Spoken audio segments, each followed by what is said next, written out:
छत्रपती संभाजीनगर पोलिसांनी 50 लाखांची रोकड पकडली।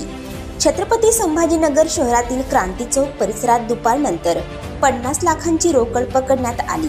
जप्त केलेली ही रक्कम 60,000चे 2 मोबाईल व इतर साहित्य मिळून एकूण 52,20,000 रुपयांचा मुद्देमाल असून प्राथमिक माहितीनुसार रक्कम हवालाची असल्याचे समजते। या प्रकरणी क्रांती चौक पोलीस ठाण्यात दोघांविरुद्ध गुन्हा दाखल करण्यात आला आहे। अर्जुन भास्कर मुंडलिक वय वर्ष 50 तापडिया नगर व सिद्धेश अर्जुन मुंडलिक वय वर्ष 23 असे गुन्हा दाखल झालेल्या व्यक्तींची नावे आहेत। वरील दोघेही सिल्लेखाना येथून दुचाकीवर एका बॅगेतून 50 लाखांची रोकड घेऊन जात असल्याची माहिती पोलिसांना मिळाली होती। त्याची माहिती सहाय्यक पोलीस आयुक्त संपत शिंदे यांना मिळाली।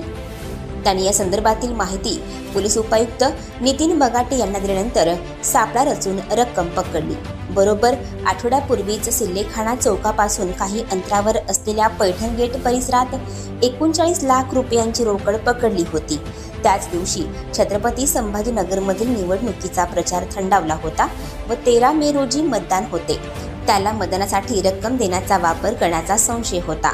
आता पुन्हा पकडलेली 50 लाखांची रक्कम ही हवालाची असल्याची प्राथमिक माहिती आहे। आमचे पथक ACP श्री संपत शिंदे आणि त्यांच्यासोबत PSI कदम आणि आमचे अंमलदार या पथकाला आज माहिती मिळाली की आचारसंहितेच्या अनुषंगाने काही मोठ्या प्रमाणात रक्कम जी हेरफार होणार आहेत। त्या अनुषंगाने सिल्लेखाना चौकामध्ये सापळा रचून आमच्या पथकाने आज तब्बल 40 लाख रुपयाची रक्कम एका गाडीवर आणि 10 लाख रुपयाची रक्कम एका गाडीवर अशी टोटल तब्बल 50 लाख रुपयाची रक्कम जप्त केलेली आहे।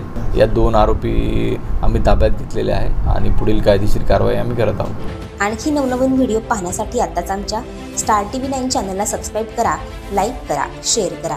Bureau report, star TV9, Chhatrapati Sambhajinagar.